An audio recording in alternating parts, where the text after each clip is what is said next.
Hey everyone, my name is Samantha. Welcome to You Don't Have to Die podcast. This episode is called Methadone Addiction Lost Its Hold on Me. On January 20th, 2016, I was admitted to the outpatient methadone clinic and was on it a little over 9 months after being severely addicted to heroin and sedatives and hypnotics. And I tapered off of that and was clean for some time, but I still had this burning desire and this urge to use reservations. I did what I could to resist going back, but eventually I gave into worse things, finding myself back in the methadone clinic, which drove me nuts. I hated being there, and I was so angry at myself for doing this, but I lacked self-control. So when I relapsed, the rock bottom I thought I hit already was about to break to a new level each and every single time. And just when I didn't think it could get worse, it always got worse. Before, when I used to get some clean time under my belt, the addiction, temptations, they all came back in different ways. Urges, smells, people who have the drugs, memories, places, loving the feeling of being high, loving being out of touch with reality. Because I was not set free from the addiction on a root level, there I was being drawn like a magnet to this lifestyle. And this whole big, monstrous tree of addiction needed to be uprooted. And clearly, it was not possible on my own. When I acted on the temptation to use again, I was feeding this drug addiction evil spirit within me. Like it needed more drugs, and I would go crazier than the previous time. And looking back, the amount of drugs that I was taking, I really should not be alive, but God had mercy on me and he saved me. Jesus says in the Bible in Matthew, the last state of that man is worse than the first. When I relapsed, not only did the fentanyl just push me back into the methadone clinics, which was my own doing, the life was torn down again and again and again in every way, financially, mentally, physically, relationally.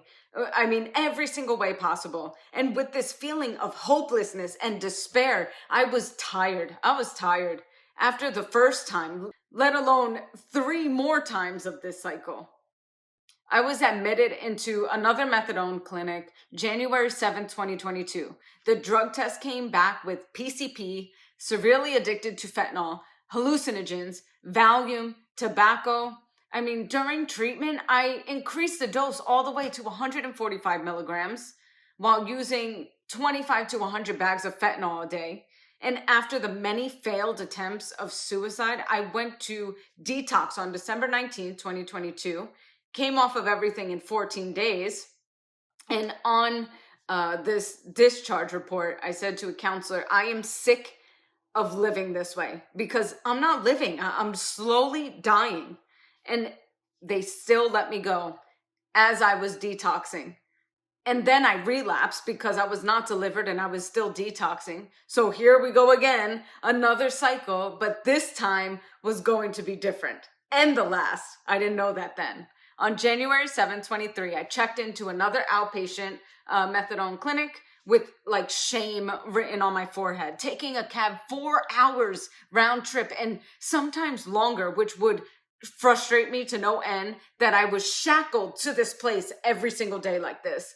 And as I was tapering off of this methadone, my bones hurt, my body hurt. There was so much discomfort. The smell like coming out of my pores made me despise myself. And I was extremely thin. You can see in this picture here, which was taken in 2016. Standing in that line to get this dose of methadone, I thought to myself, I cannot do this for the rest of my life.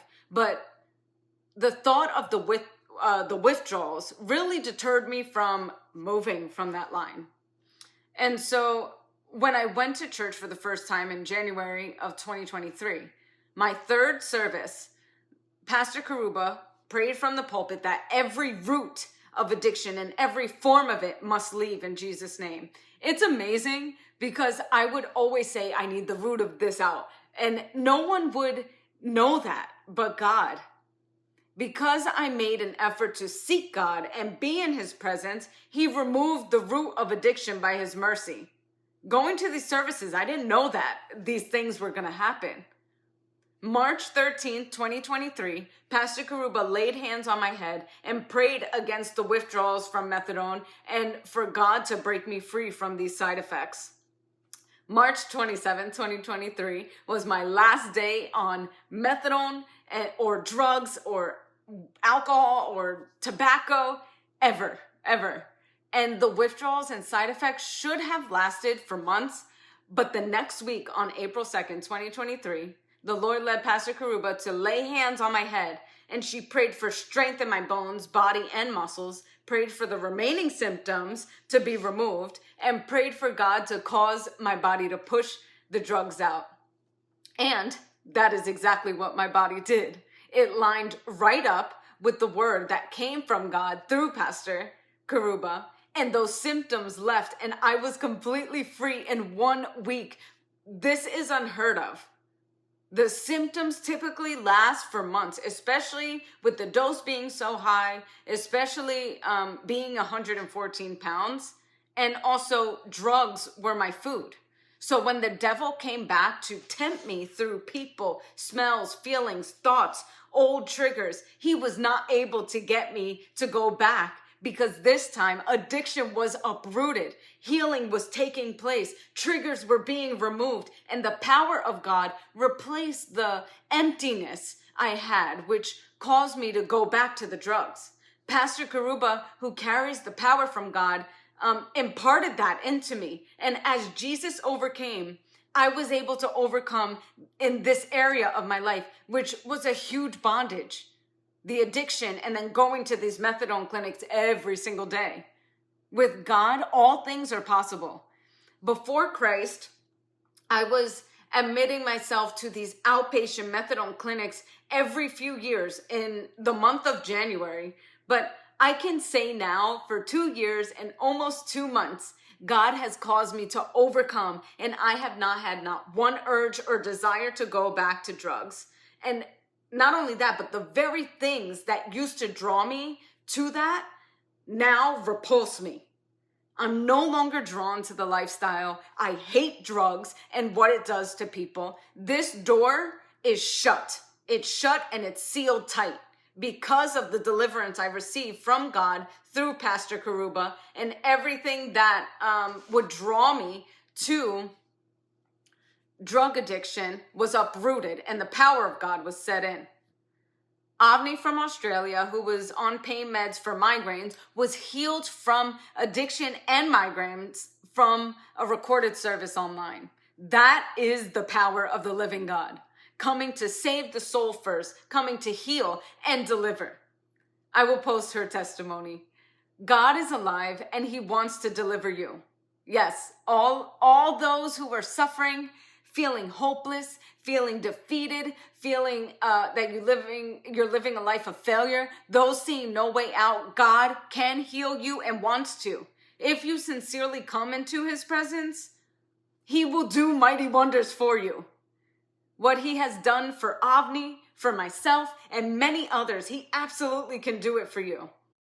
According to new provisional data from the CDC, results showed about 87,000 drug overdose deaths occurring from October 2023 to September 2024.